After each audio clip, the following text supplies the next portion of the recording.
Jordan Walsh thought he knew what he was getting himself into when he accepted a job offer to work on a secret project for Oliver Swan.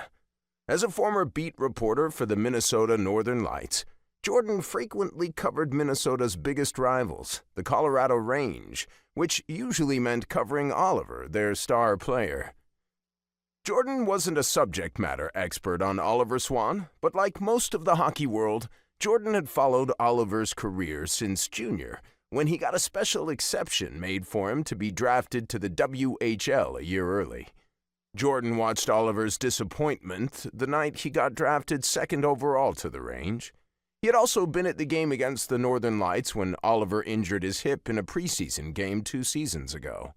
It wasn't his first injury by a long shot, but it was the one that solidified him in the minds of many as being injury-prone.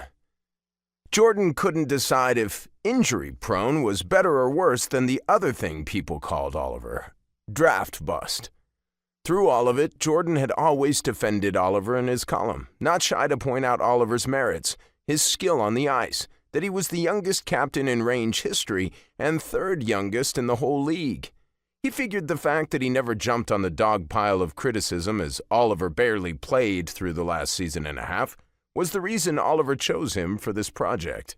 Jordan followed his Maps app as it guided him through twisty streets, past suburbs, to a small gated community where Oliver's giant house was perched on a hill.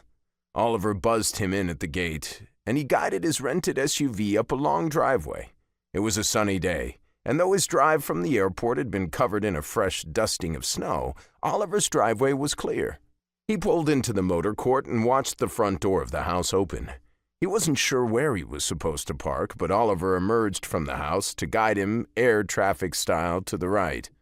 When he got out of the car, Oliver greeted him with a bit of a distant wave. Jordan hadn't been expecting a hug, but a handshake maybe? "Hi, I'm Oliver," he said, as though people like him had to introduce themselves to people like Jordan.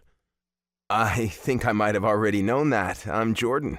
He stuck his hand out, and to his credit, Oliver took it.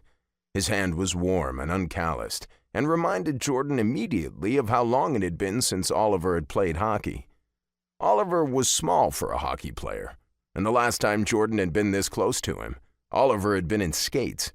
Jordan didn't feel big around very many men, especially working in hockey, but he felt big around Oliver. "Do you need help with your bags?"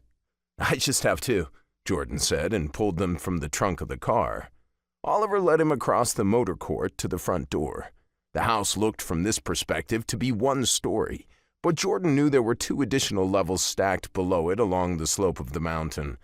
Oliver's motor court was a paved space in front of the house. He had to drive through gates to enter, and there were garage doors on the right and the left. It looked like 10 cars could comfortably fit in the space. It sounded fancy, but it was just a massive rich person driveway.